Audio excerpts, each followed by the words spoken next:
my instinct was in a way the opposite conclusion, and I like that. I like when our opinions sort of diverge and just lets you sort of a la carte what feels most right to you.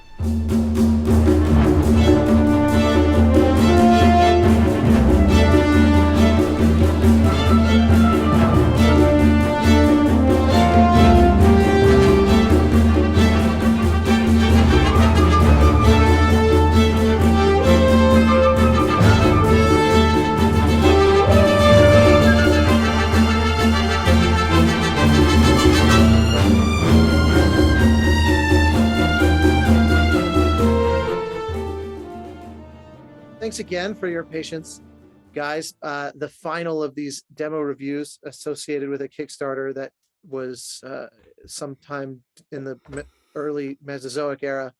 And so just can't reiterate my gratitude to Peter. You continued willingness to do it, and the two of you guys for not getting incensed that we took as long as we did. So hopefully this will be really meaningful and a good time. And so I'd just like to start. Obviously, Peter and I are just two opinions. Neither of us hire composers particularly often. And so it's more peer-to-peer type feedback than it is through the specific lens of, well,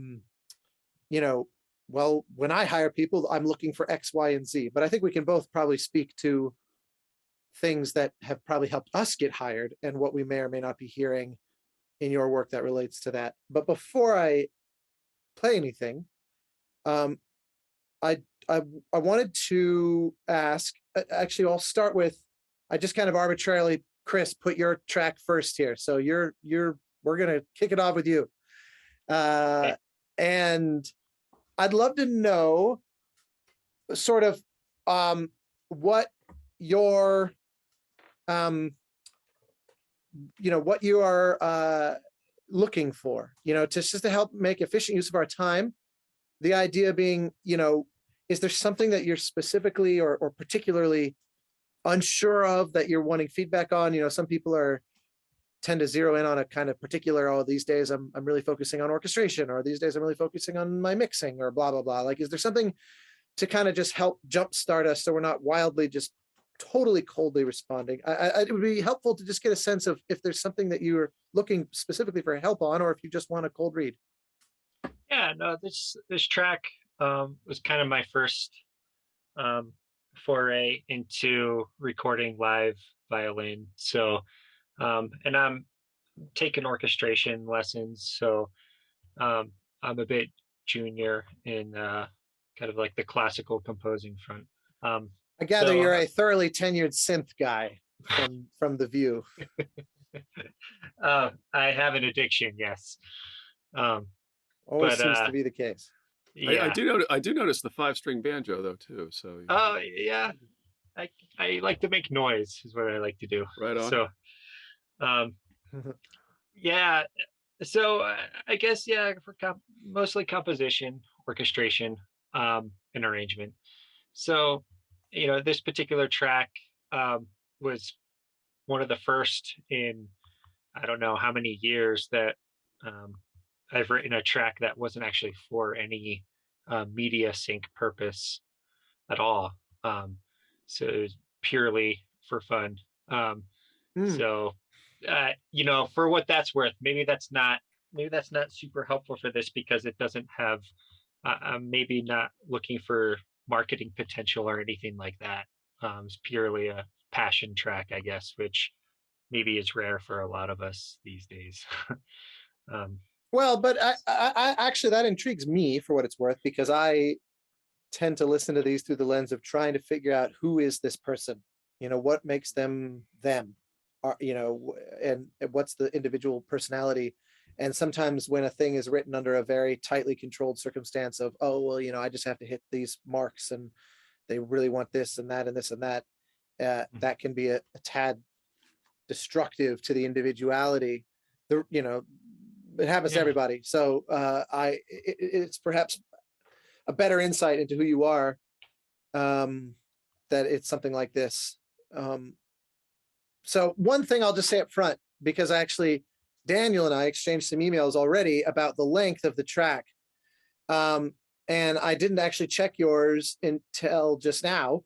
But I can tell you that unless somebody is basically pretty sure they want to hire me and they're kind of listening to music to just feel that extra little bit of confidence, most of the times that you're submitting a demo or somebody's listening to it, they're doing a pretty cursory listen. So I'm just preemptive. This is my preemptive advice purely based on the shape of your waveform. I see a massive apex at the 2 minutes and 50 seconds mark. It looks like a long and steady crescendo, or if nothing else, it gets louder over almost 3 minutes. And again, I know that this was not written to necessarily to land you a job. So that caveat, just setting that aside, it is rare that someone will take a ride with you for that long if they're trying to find someone to hire. You know, there's a whole rule of like, try to cut to the chase in 10 seconds.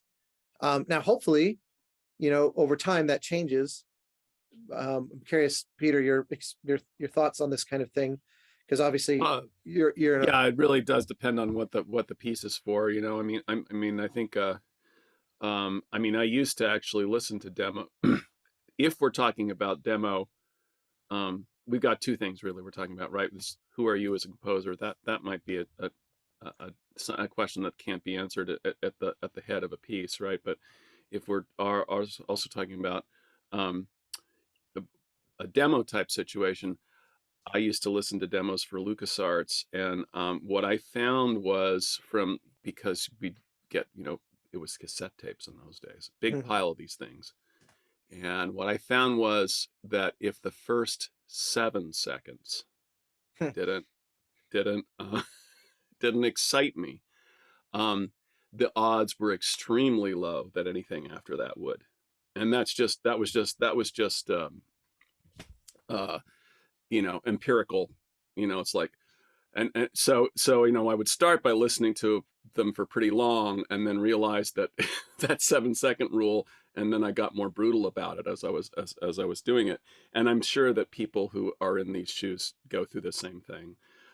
So, absolutely. but that may not be, I can't remember now. I can't remember what the 7-second rule, the 5-second rule, but it was just brutal because there's something about that intro. There's something about that first gesture where if there's not some little thing happening, it's unlikely to engage like a, you know, someone who's listening to demos. But again, that's for the purposes of a demo.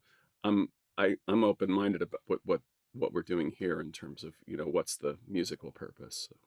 Yeah, this wouldn't pass that criteria. Well, it doesn't have no a hard worries. Yeah, well, yeah, you never know. Just because it's quiet doesn't. Yeah, I did a demo, like a Game Sound Con demo derby with Jesse Harlan a couple years ago, and he did a little thing where he kept he had a little thing of sticky notes, and when the composer's music would play, we would listen to the piece in its entirety, but he would raise his hand like this to show that when he was in a composer hiring position at LucasArts, he goes, "This is the moment wherein I would have stopped listening."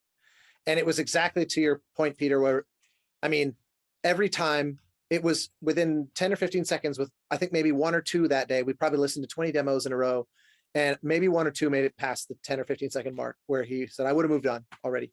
You know, we listened to it, we gave feedback on everything, but I thought that was probably the most valuable thing I saw the whole time. It was so memorable too, to just see how fast that brutality of, you know, you really have to make an impression immediately. So anyway, all that said, I don't want to spend forever just talking about it. Let's listen to some stuff, but I wanted to, because I'm a little bit of two minds here. I'm very curious about this giant crescendo, but I'd really like to kind of see what you can manage in 2 minutes. So I found myself debating, do I do an odd bit of sacrilege and just jump a minute into your piece and start there, or do we see how you lure us in, and if you seduce us into continuing past the 2 minute mark? It'll be a great test. All right, well, I'm going to start from the beginning, and then let's just see, and hopefully you're up for whatever comes out of it. Here goes. Should be hearing it now.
right, it continues for a little bit more, but I decided to see it through to the end of your big crescendo. I have a few thoughts, but Peter, why don't you kick us off if you're so Well, inclined?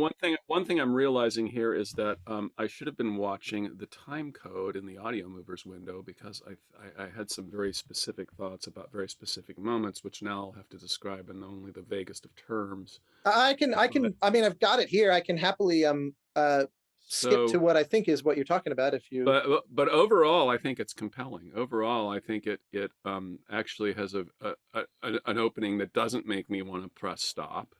It's an opening that's like invites me in, and I think my comments would be more on the order of quibbling about when things change. I think there's certain moments that maybe resolve when they don't need to, and then there's certain other moments that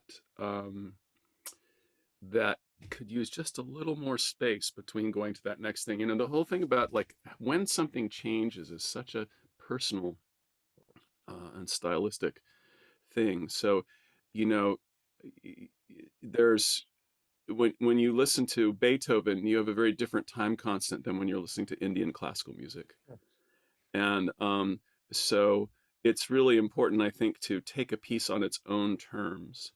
And my sense, my sort of criticism here would be that I think the piece doesn't quite establish its terms in that sense, that how much time things are given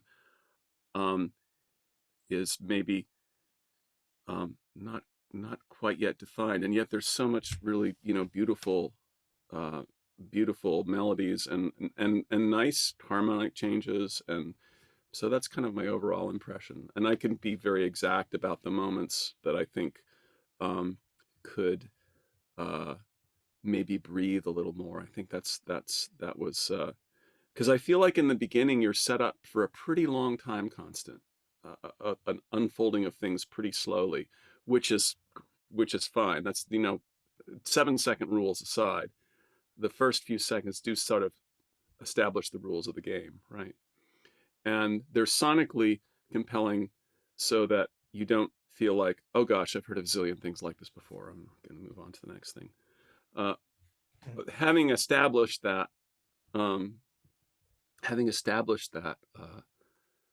sort of precedent, then there's this wonderful moment where everything goes boom, and the and the and the it's a I'm sorry, it's a violin, right? Not a viola. Yeah, So violin. the violin, it's a very rich sounding violin. It's a nice sound. There's a moment where it stops doing sort of ambient stuff and goes into this motor, and that's a really great moment. And I could say, well, I'd like that to happen sooner, and maybe a couple things before that to take less time. But overall, I just love that you're waiting and waiting, and you're kind of in the state, and then boom, you're someplace else, and it's really here we go. And then as we go there's the harmonies start to get a little bit more complex and go a little and stray a little bit from where we started, which is all good. There's a couple moments where I think they go too far too soon. Okay, and that's pretty much my thoughts on it, I think. Very similar to a lot of my thoughts, although interestingly, I came to my instinct was in a way the opposite conclusion, and I like that. I like when our opinions sort of diverge and just lets you sort of a la carte what feels most right to you, Chris. But I found myself, because of the time horizon, I loved the way you phrased that, Peter, of kind of establishing your terms. It's like, I remember a filmmaker friend of mine once said, a movie can do anything if it's telegraphed or established as precedent in some kind of way in the first 10 minutes. Like, it can be about time travel, it can be about romance, it can be about whatever, but it's hard to pull off a time travel movie where you don't even entertain the notion of it until an hour and a half in. Like, it's really, it always will feel like, oh, well, you just inserted that because you couldn't figure out how to solve your story or whatever. It never feels organic. And so music operates a lot of the same way. I've listened to pieces before where it's like this brooding, orchestral thing. And then like this hard rock groove comes in the last 15 seconds after 4 minutes of otherwise. And situations where that's very contextually sensible, like if it's a film score and that's the moment where that had to happen and it made sense to picture purely on its own, establishing those precedents is crucial. And so I'm fully in agreement with Peter. And it led me to feel that because I also liked the spaciousness and the all that stuff at the beginning notwithstanding, the sort of courage to let it breathe and not be in a rush, as so many things always are. My own writing often is guilty of this as well. There's such a get to the point mentality a lot of time that it was nice to hear something that was unafraid of itself. And so I felt like once that motor kicked off, we hadn't earned that yet, because I felt like we can ease our way into that. Now, this is where it gets into an interesting structural dilemma of, do you want it to feel like it is a part one and then a relatively fast pivot to part two? Because that's certainly what you did. And that's, I think that, like Peter said, it definitely felt like a moment now has changed the game. I tend to gravitate, and this is just, again, my taste. I like when things feel like they're sort of mutating slowly. And so I would have loved, to sense the tempo rising, or those little, faster figures in the violin to kind of get hinted at, 3 notes and then 5 notes and then 10 notes. And it's sort of accruing mass, like an accretion disc that then off it goes. So that tends to be my taste, but that's just as something to chew on. It is purely just my take, because you successfully sold me on your pace at the beginning, and then it's like you tricked me. So that's sort of where that came from. The only other thought that I had that's worth mentioning is I try to. It's funny because I specifically asked you to kind of preface the piece a little bit, and in the hopes that it might guide my listening, and I think it did. Because when you said this was sort of one of, if not your actual first time working with recording like a live string player, for example, was it your actual literal like first time saying, how do I integrate this sort of thing into a piece I'm doing? Or was it just one of the first? I'm curious. I guess it would literally be the second time. The first time was more just kind of long ambient sustains for sure. Tension underscore. This was the first time, I guess, with writing with a violinist, intent, I guess. I know that I kind of asked you to bias my listening, but I'm sort of convinced I would have guessed it was your first time as well, for 2 specific reasons. It's not badly written for violin. It's not that. That's not uncommon when it's one's first time. I say this from loads of experience. My first 65 times did not sound like I knew how to write for violin. So well done there. That was fine. There was nothing in there that seemed like super awkward or that you could feel them struggling. I think from a mix standpoint, I felt the separateness of the violin from the you have these wonderfully smooth envelopes to all these textural things that you're doing, and that wonderful kind of, like almost pure sine wave kind of warmth that starts with, that's juxtaposed with those kind of bowed metallic type sounds. And it all feels like we're in your wheelhouse. You know how to control these elements. And the violin kind of came in like, like really. And when I think of violin, I think the shaping, part of the reason why samples just never do it justice is the delicacy and nuance that can be brought from all the millions of parallel variables of bow pressure and phrasing, when bow is changing, how much movement between notes is there ever so slight of a portamento sliding from one pitch to another? A violinist has 6, and I say this, Peter's an actual violinist. I say all this from an academic standpoint for having written for violin, but we always get into these conversations of what are all the million little pieces of character that we can put into it. And it felt like a placeholder violin until we go back in and now shape the performance and actually make it. And I wouldn't necessarily have noticed the lack of all that nuance, except for the fact that the rest of your production did have all of that nuance. So it's kind of like you sculpted this amazing garden, and then you just sort of like dropped a bright mailbox or something, and it just felt kind of out of character with the rest. And again, I'm zeroing in. This is probably quibble territory. It's not like it was egregiously offensive, or I'm zeroing in on something pretty specific in the hopes that it helps. But I felt like, yeah, you could shape it both mix wise and performance wise. Sorry, go ahead, Peter. I think I'd like to be a little bit of devil's advocate there. Great. I regarding, I mean, I hear what you're saying about the violin being somewhat abrupt, and it sounds like, you know, more of a synth line than a violin line or whatever. But to me, that had a very sort of crisp and modern sound to it. It reminded me of things that Phil Glass does. Phil Glass makes very abrupt moves in his music, and that's an interesting take. And so to me the sort of it really does depend on what you're trying to get across. Like, now I could also see maybe having the violin come in like that, and then maybe start to just by the use of reverb and delay and stuff, maybe have it blend a little bit more with the rest of the track. That would be one possible approach to sort of, so that it comes in with a punch and then starts to kind of fill out and sit in with the rest of, and everything else kind of surrounds it. I mean, that would be a possibility, but there's something kind of that there's something slightly jarring about the way it works now that I really like. So I mean, like, do you really, it's kind of up, Chris, I like it's that. up to No, you, I mean, that's what you want to do with this. It's like, I mean, I love it. It's and with your other point, I hear you also on about maybe the ambient section could maybe have been longer.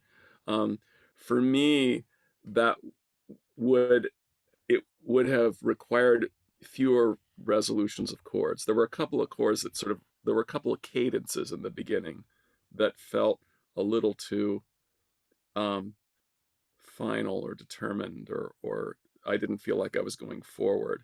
Whereas if there'd just been like a little suspension where one of the notes didn't quite resolve and then something else kept going, then that would have allowed that earlier section to have more staying power. Obviously, if this were a demo, you'd probably cut that first section in half, but that's a whole Demos are such a different thing than a piece of music. They're an advertisement. That's not really quite the same thing. Yeah, I often say they're even more specific than an advertisement. I often refer to them as trailers. They're like trailers of me, where they have to get to the point really fast, and they also have to do so often in a kind of inflated or exaggerated way. Like especially if I'm pitching for a job and I'm actually writing a custom demo, think of how many trailers start off with like a quick cold open that's kind of, bum, bum, bum, bum, bum, and then inhale, set our scene, and then very quickly, okay, tension, and they're telling you a story in as quick a succession as possible, and they're trying to hit you with those little bursts as frequently as possible. Often the jobs that I've gotten have tended to have various qualities like that, because you're going in there and there's a certain like traveling salesman nature to it. Now, sometimes you specifically get told, like I've had that backfire for me once, where I was demoing for a job and they said, this is a game that's going to require a lot of really ambient music, and we really want to hear that in earnest. And I sometimes they say things for these situations that you think they don't really mean that. Like for example, the classic one is, we want something that's really bold and different. It doesn't sound like anything that's ever been written before. And especially not Hans Zimmer. Don't sound like Hans Zimmer. Yeah. And then when it's all said and done, they pick the Hans Zimmer clone. Exactly. That sort of thing has happened a million times before, where they say they want something really bold, but what they really mean is they want something that feels like, it's like when you go to a chocolatier and there's those little, fancy pieces of chocolate that'll have like rock salt on the top, where it sort of pure rich chocolate, but there's this one little tiny sort of 5% shift from the standard. That's probably more accurately what they mean when they say, now again, I've every now and again, I've taken them to their word, and it actually is what got me the job. They genuinely meant it. But the majority of times they mean, we're looking for something with a spice that is novel, but this isn't the avant-garde, as it were, truly unheard of. And so I definitely lost a job once when I similarly, I did not take them at their word. And I thought they're never going to listen to an 8-minute ambient demo piece, even though that's what they're sort of asking for. So I'll keep things moving along. And when I didn't get the job, and I shot them afterward a note to say, out of just curiosity, I'm always happy to get feedback and opportunities that I might grow and learn or something. And they said, well, honestly, it was that we felt like the ambient stuff was just sort of not ambient enough. And I was like, oh, well, so you actually meant it. Damn, that's funny. You live and learn. Because normally they just, they won't have the patience for that kind of thing. But this was one of those situations where either they were clear, or more accurately, I probably just didn't read the room quite the right way. And it was a valuable learning experience. So all this, bearing in mind that you prefaced that this was sort of written more for yourself. And so Right. Don't let us, take everything with a massive grain of salt, given that something that's a little bit more personal should feel like it's really beholden to no one, philosophically. Yeah, I'll also add that I don't think I have ever actually gotten a job off of a custom demo. So Really? yeah, ever. So I'm like the last person to ask how to make a good demo. It's more like if I had something that was already, Sure. done, that was more that let them know, the type of composer I was, and they liked it, then that would get me the job. But And that's a actually stronger thing, because Yeah. that's usually, Yeah. that would mean it's something that's kind of vetted professionally already and has baked in all And the assumptions of, oh, can he actually deliver? Can he take notes? Can he blah, blah, blah. right. Gary Scheinman tells that story on the very original BioShock, where he had had a score he had done that was a very kind of Bernard Herrmann-esque thing that he sent in as a reel when they were looking for a composer, and they asked him to write a demo and a few other people to write a demo in that vein. And he said, I'm not, like, this thing had been recorded live orchestra. It was, everything was spot on. So he refused to write the demo, and he got the job because he was like, he goes, if you want that, I can do that. I already did it once. I can do it again. And, I'm not going to outmaneuver that with samples now. I'm going to go backward. And they actually, like, oddly respected his sort of sticking to his guns, and he obviously wrote one of, like, the classic scores as a result. So yeah. Any other questions on anything we're kind of tapping on, or is anything unclear, or did it kind of open a door that you're curious to peek beyond before we pivot to Daniel? No, I think you both had really good, valuable insight. It's definitely interesting to hear those two perspectives. I like that we were so different. That's actually not, we mostly, in the several of these that I've done with the other composer friends, and we've tended to have very similar reactions. So this is actually really, I look forward to duking it out over the next one here. I kind of thought you guys might draw attention to the distant cat meows in the background. I had some cat meows playing in the background, and because I thought actually heard birds at one point. I thought I heard birds too. Yeah, there was a bird, and then there's a cat meow, because I wrote this song for my cat that we had to put down over the summer. Oh, so it's man. a very well, all the more reason to only take our feedback with a grain of salt, because I would dare not want to pull at threads on something that's coming from a personal place. So, hopefully it's something to think about for future pieces, and let this one live in a more sacred personal place. Absolutely. Yeah. Thank you guys. And having been there, by the way, with pets like that, it's not easy. No. It is it's always remarkable how much we can underestimate the degree to which they are our family. Well, thank you again. Thank you. And also just to you both for agreeing to this from the standpoint of it's never easy to kind of submit yourself to the firing line of a sort. We may both be relatively kind in our delivery, but the point is to offer something that's helpful, which can occasionally take the form of slightly barbed, direct to the point feedback. And it takes a certain amount of courage to even be up for that. So just thanks again, guys, for your willingness. Daniel, what can you tell us similarly, same question, what are we looking at and that might help steer our listening? Okay, so yeah, so I actually sent you, I watched some of the clips you put on YouTube, and there were more, they were like most of them were instrumental track, like real instruments and things like that. But this is actually an electronic track, so I just want to double check that's okay. There's no rules. Yeah. Okay. So absolutely. I mean, one of the guys sent over a work in progress of a musical he was writing, and it was basically a piano demo with singers. Like it I watched that one. So there's no anything that our goal fundamentally is to be helpful to you. So wherever you're at, whatever you're chasing down, whatever you are trying to figure out musically for yourself, the goal is to just hopefully give you something that just gives a leg up on that path. There is no real agenda. So I think, so I worked for Shell Games, which is a smaller company in Pittsburgh. They work on virtual reality games. And one of the games they recently fully released is called Until You Fall. It's like a roguelite virtual reality hack and slash type of game.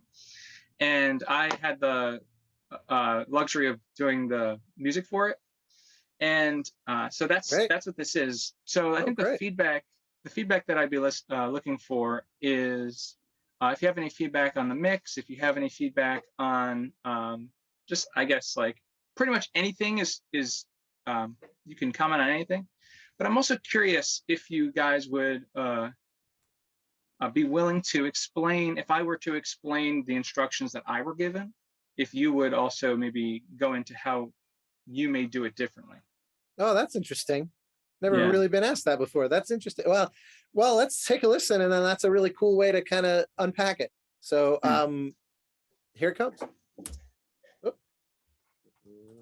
There we go.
Yeah, nice, dude.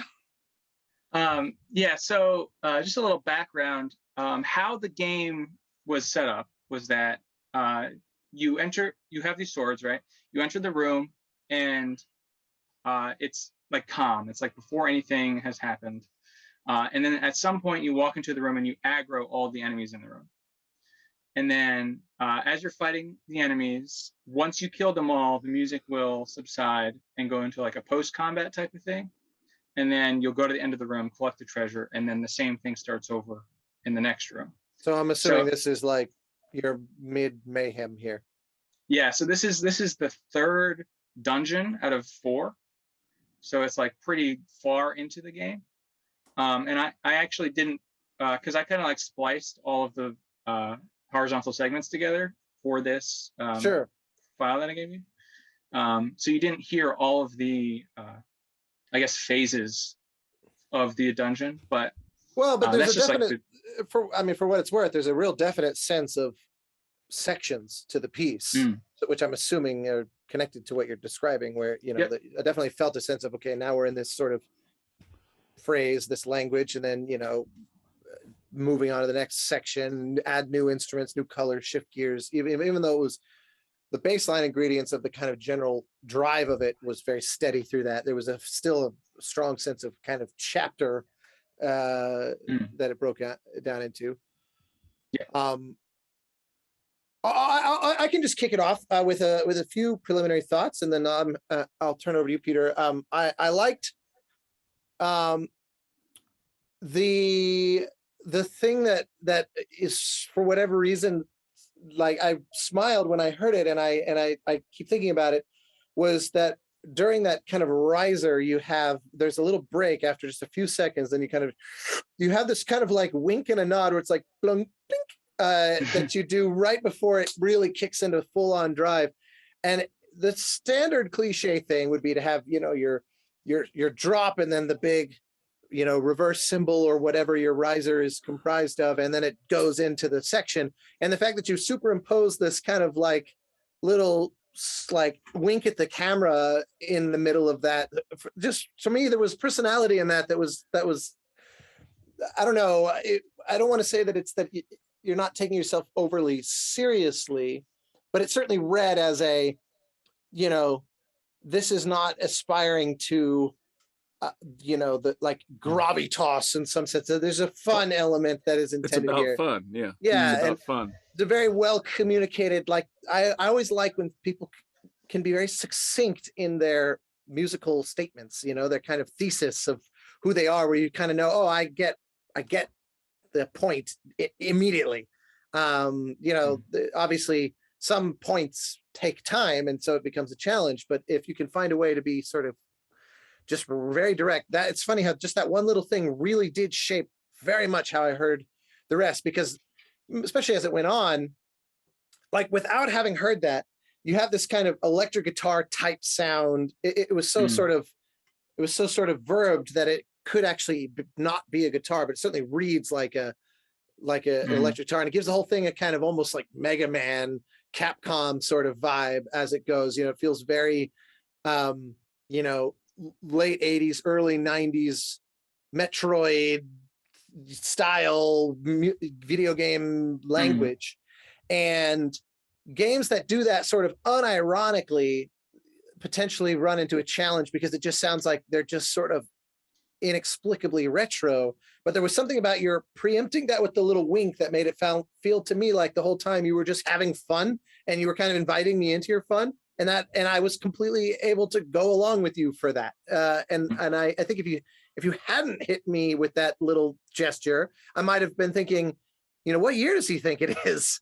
And so something about that really just set the table really well for me as I might be overanalyzing it, but it certainly gave me that, because the rest of it, you know, is very well executed. You know, mix was, I found myself as it went, I would zero in on like just your bass and just focus on that kind of like you had this very slidey bass that was very satisfying. Then my ear would say, okay, well, what are we happening? in our kind of noise pulse percussion for a bit, and I realized it's actually all very cleanly separated from each other in the mix. I never found myself thinking this is just kind of a wall that I'm finding impenetrable, and that's good to do, because certainly if looking at the waveform is any indication, it's all compressed to high hell, and it basically is a bricked out waveform, and so it doesn't sound like that though. So kudos on that.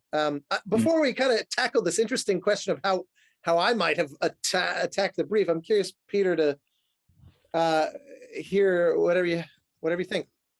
Yeah, I really felt like it was a sort of a tip of a hat to that sort of era, that 80s 90s retro era, and a very fun one, and not trying to be, you know, too serious. There's a moment where near the end where I'm assuming you get to a new level or something like that, but there's really kind of a delightful half step up move that just kicks everything into new, in you know, it's like we're in A and then we go to B flat or something like that. And it's it's just really nicely done, and also there's kind of this descending melody that happens when you do that, which I thought was really you know, effective. My and I'm the wrong guy to make the following comment, but I'm going to make it anyway, because I do some you know, I have done some electronica and some synth-based music, but in terms of like my phrasing sort of taste, it comes from jazz, classical, and rock and roll, and especially classical, actually.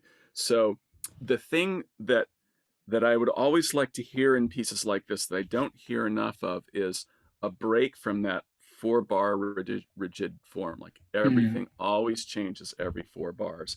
And if there's some and you may have cut out the places where it doesn't, right?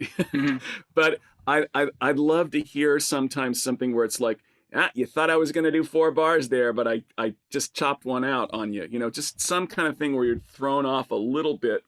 And it is kind of sacrilege, I think, in the form, because you're supposed to dance to it, right? And if you mess with that 4-bar structure too much, all that does is undermine the groove. So I don't know. Don't listen to what I'm saying. But. No, but I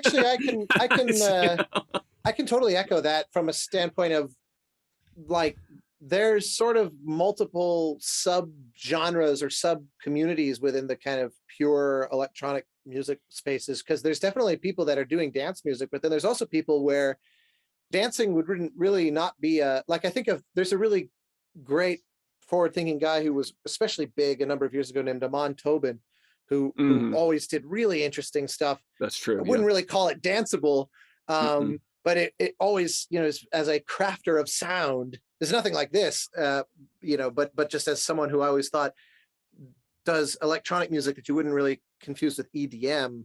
A lot of game music does definitely lean on EDM, especially, you know, especially the sort of either Japanese, like literally Japanese, or Japanese flavored stuff often has a very kind of club-like vibe to it, I find, which I've never really known why that is. It's just a consistent thing I hear time and again. And it felt like you were definitely kind of paying homage to that. So I agree. It would sort of stop, to the extent that it's an homage. It would become increasingly less so if you did those things to kind of musically make it more unpredictable. But it would probably be delightful to listen to as a result, regardless of if it felt like you were wandering off the path you were trying to walk. Yeah, it does kind of a lot. Well, two things along the line of mix, right? I found myself wanting a punchier snare drum, but that's because I'm, you know, well, that's my rock and roll part of me. And a punchier snare drum really kind of wouldn't be appropriate in like the original version of this type of, you know, score. So you have to kind of, you know, that would be something that was done with intent, either way. And I agree with Austin's. Overall, it's a great mix. You know, everything, all the, it's just very clear, and that's because you want to hear all those little things that are going on. That's kind of the whole point. Well, and a lot of it has a very I think a lot. Sorry, go ahead. I was just going to say, I think a lot has to do, though. All these questions have to do with one thing, and the next question we're about to address has to do with one thing that we don't know, which is what the game looks like. Yeah, exactly. Yeah, writing the thing that's right for the job. This is one of those areas where I have truly unending respect for the aforementioned Hans Zimmer, because as experimental as he can get, and as bold of a gesture he can make, especially on these filmmakers that really love to prop up the work that he does in that regard, and like in the newest Dune, where it's practically louder than the dialogue in huge chunks of the movie. He is never, ever, ever out in front of the movie from a philosophical standpoint. He is always, he is deeply about what makes the movie better. And he's never making a record, it's always a film score in the most pure sense. And I will always admire that about him. His storytelling and dramaturgy are in his blood on such a deep level that, as bold as his gestures get, that he would never do them if it didn't feel like it's going to make the movie better. So that's where, again, all this with a grain of salt, because if you successfully delivered on what the game needs, all the feedback in the world, especially if, all importantly, your collaborators, creative directors, producers, etc., if they're happy,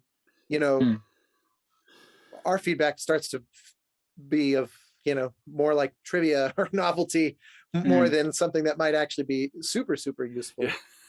Yeah, that's why I was curious about. Yeah. Oh, sorry. That's why I was curious about how you would do it differently, because this was the biggest project I had worked on. This is the biggest project I worked on ever, and the implementation was like insane. The implementation took me a long time. We made our own audio system for it and stuff like that. And I think I overscoped the music because of the audio system was being made in-house. So I know that there are easier ways and less time-consuming ways. So I was just wanted to pick your brains about that. What do you mean by overscoped? Yeah, you mean too many minutes, or? Yeah, so especially like this track, like you said it was like a wink and a tip of the hat, right? That transition right there. So this track actually gave me a lot of anxiety when I wrote it, just because I was listening to this track like for like weeks straight, just like 8 hours a day. And the reason why this track had to be a little longer than the tracks previous, because the players were getting towards the end of the game and they'd be in these rooms longer. So I wanted to create a sense of movement through the piece without changing too much, which is why there's like this droning background, but I tried to make the melodies be distinguishable. But because of that, the transitions needed to be able to happen at any point in time, because the player can hit the last enemy and kill them at any point in time, and the music needs to be able to change and it sound, perfect. So, yeah. So you were doing beat synchronous transitions? Yep. Yeah, it depending. Oh, go ahead. I was just going to say, and you had to actually author the system that did this? Yep. So you coded the music drivers, the sound drivers. Oh, no. I helped design how the system would work, but I didn't write a single line of code for it. Okay. Yeah. You didn't write any code, but you did give them the spec. You did say, okay, this needs to work, kind of the way FMOD or WISE does, and we need to be able to do these things. And you actually got them to implement a system that did beat synchronous transitions. Yep. Which is quite a feat, actually. Mm. And the playback system was still digital audio, right? It was still recorded digital audio in your studio. Okay. Mm-hmm. And go ahead. So you were saying, well, and I guess like in answer to your question, like what would we have done differently? Just at the very beginning of this, when you described what was going on, I'm like, well, what are you asking us for? You got the gig. Yeah. It's like it's it's basically that's sort of it's a priori a success. So how would I approach it differently? I literally have to see the art. because that's, for me, that's where it all comes from. So I look at the art and the backgrounds, the characters in the backgrounds, and go, well, what do I hear when I see these guys? And chances are I would have, well, I don't know, because I haven't seen it. So and it might have been something similar, it might have been something really different. But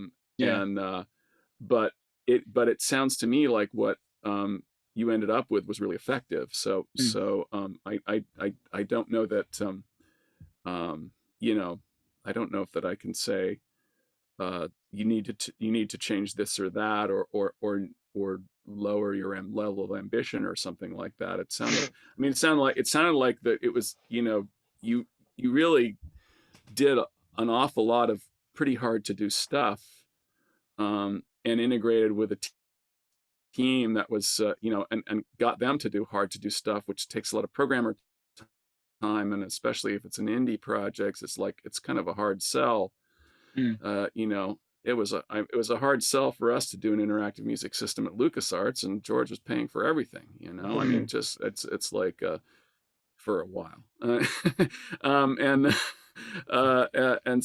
so yeah, we can strike that from the record. But seriously, it's very hard to get developers to sink serious resources into audio, and to do something that's not a requirement, like doing actually adaptive, or I prefer to say interactive audio, but audio that's going to be changed with the player, and the player's going to respond to it. That's a real hard sell, pretty much,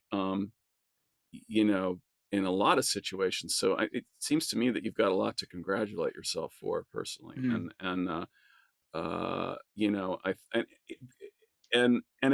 it's appropriate that whenever you go to a project and you say, well, I want to do this fancy thing, it's appropriate for the project to push back. It's appropriate for them to say, well, why?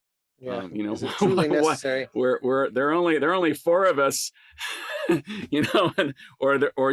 this is, or we have this crazy schedule,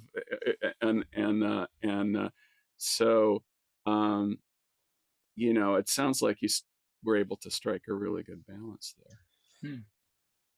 Yeah, I can only just add that in terms of what I might have done differently, I think, just speaking it just literally just for my own taste, I've never gravitated towards this kind of vocabulary unless it was something that was explicitly called for. Like it was sort of, they very precisely wanted something that had this kind of quality to it, because I tend to look for ways to add something strange or something, and whether it's finding ways to incorporate some instruments in there that are a kind of an unusual choice, or things like Peter was saying about maybe phrase lengths being somehow haphazard. Like the only thing I did even remotely in this vein recently was this John Wick game called John Wick Hex, where if you go listen to it, it's really not like this at all. It's just electronic and not orchestral or particularly instrumental. But I did record a lot of percussion and a lot of guitar and bass, and I would go back and forth between electric guitar and acoustic baritone within a phrase and things like that, just to entertain myself, basically, so that it never really fully became a synth piece or the electronics. I would constantly be moving around what's where in ways and just again, to amuse myself, so that it never seemed to kind of settle onto one thing. And I imagine I would have invariably done something like that here, unless they were saying, no, we really want this to kind of feel like a sort of NES or SNES domain kind of piece. So yeah, other than that, I can only echo Peter to say that it's real hard to say before we without having seen it. I mean, I would have been intrigued by the the mechanics of it, that the idea, just again from and this is separate from composition, but just I get very excited about the implementation potentials of pieces, and would look at that and say, okay, if it's a hack and slash, that tends to move very quickly, and also given that it's VR, this is something very physical. It's probably exhausting to play.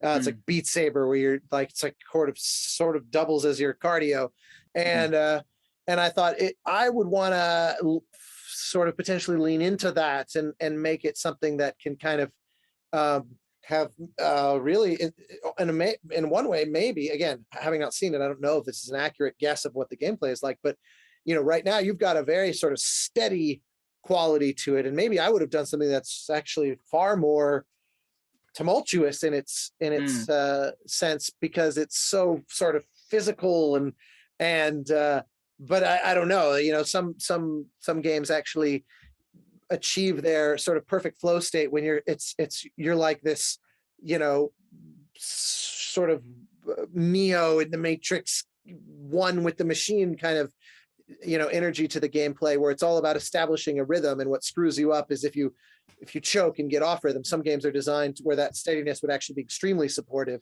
but then others, it's more about like the feedback of well, what if every time we connect, the system really leans in and the music has like a dopamine hit baked into it or something. So I'm just making up headcanon versions of what your game might be like, but those are the kinds of things that I would tend to look at and say, what can really be interesting here. Because for what it's worth, something that you said that kind of flagged for me was when you said that as the game got more difficult in the later stages and the players were spending longer in given areas, you felt compelled to write longer pieces. That's not necessarily the only way to solve that problem. One way to do it is one thing that I've done many times is a piece that can sort of rewrite itself as it loops, so that it's technically, from a linear standpoint, the piece is not longer, but it has internal variations in its sort of potential set of outcomes. It's almost like each piece becomes, in math terms, like set theory of what the different ways it might come out, but it's alternate layers, right? Yeah, exactly. Alternate or layers, right? Yeah. Combos where things like, one trick that I did a lot in Journey and I've used a million times ever since, is entering into an area that has a loop, but over top the loop is like a long intro phrase that's technically not looping. It's like a really long stinger, but it's a stinger that might be a minute long. And as soon as that finishes playing out, the piece will have looped without that element anymore, which means that I can make some big statement, and then the piece can kind of slightly more innocuously keep going if it needs to. And that's a super easy strategy to make something feel longer than it is, because basically what that means is that the length of the loop now to the player feels like it's actually at least double the length, if that's all that I do. If that's literally, because it just feels like now we've got this long phrase and then it proceeds into the B section, but it's actually just the A section with the melody removed, for in the simplest terms. Really useful, and it doesn't mean now I'm just throwing more content. It's like I'm a Manhattan real estate developer going up instead of out, kind of thing. So for what that's worth. Yeah. Any other last questions? We're kind of at time, and I want to be respectful of everybody's time, but also want to make sure that we're not leaving any unkicked over rocks that might be extra useful to either of you. No, I appreciate both your feedback. I do have a quick follow-up question. Hopefully it won't take long. Hit it. It was regarding the violin of my piece, where it's almost like you were recommending maybe writing more nuance to the violin, or somehow writing in a way that doesn't feel beginnerish. I'm wondering what that's like, or what that means for someone that's going to sit down and write a piece for violin. I can answer that, and we were of different opinions on that. I appreciated the sort of raw angularity, if you will, of the part. So this is not necessarily. I would kind of say it's really a choice, not necessarily something that you have to go out and do or whatever. But it would just be, you know, listen to a lot of violin music, listen to the literature, listen to especially things like Beethoven violin sonatas, and you'll get a sense of how and fiddle music. That's a whole, you know, there's kind of an endless supply of violin music out there. But when you hear enough of it, you'll get it is a there's a fundamentally different way in which you approach strings that are tuned in fifths from strings that are tuned in fourths. And when strings that are tuned in fourths, you play fifths on like rock and roll, and there's a way that the natural chords fall out that allows for a lot of thirds, for example. Whereas for strings that are tuned in fifths, the more natural, the most natural and easy to play interval is the sixth. It's a finger here and another finger here, okay? And you'll hear when you hear violin, geez, I don't have any violins that are easily accessible right now, but there's a way that the notes spread out on a violin, whereas on a keyboard they're tighter together when you're playing sort of arpeggiated lines. That's a very crude generalization, but it's like learning the comfort zones of the instrument, learning that it's actually, unless you're playing open strings, it's actually kind of hard to play fifths on a violin, even though it's tuned in fifths. And that almost every other interval is easier to play on a violin than a fifth. It's weird. Not true of cellos, because the strings are fatter and you can just lay a finger across them and you can play a fifth nice and in tune. Violin, it's actually kind of tricky. So there are all these little details like that. And when you listen to enough of the, go look at Justin Hodlich playing Bach, and Anna Sophie Mutter playing Mozart, or any of the big warhorse pieces, you'll see there's a way that that you play this instrument that's really different from how your keys lay out on your fingers lay out on the keyboard, and that's obviously something to have an arrow to have in your quiver, right? But don't be afraid of breaking the rules either. Don't be afraid of saying, well, I'm going to write this part that's just not a violin part for the violin, because it's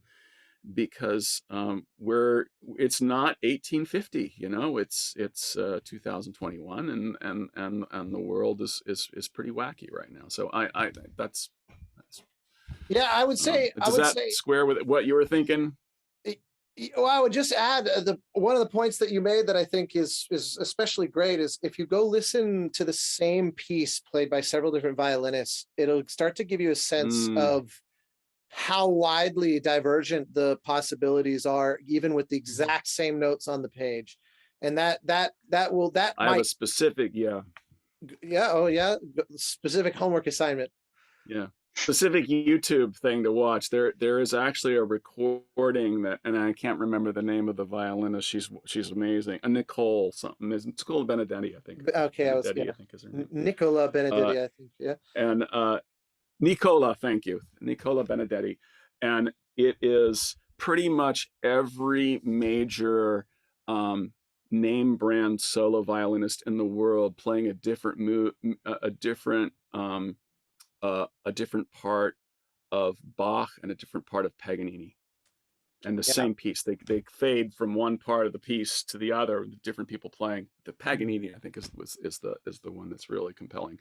And you see that, and that's a really good, very educational little snapshot of what classical violin. Yeah, I think, because you'll realize, like the first thing that I would have done, just for what it's worth, to put a button on it, Chris, is like, again, this runs exactly contrary to what Peter liked. So take it for whatever it is. But I would have, especially as the phrases first appeared, you had this thing at the beginning that was almost, it's almost like a Celtic kind of folk sound. It almost sounded like a little kind of Irish ditty, or even like a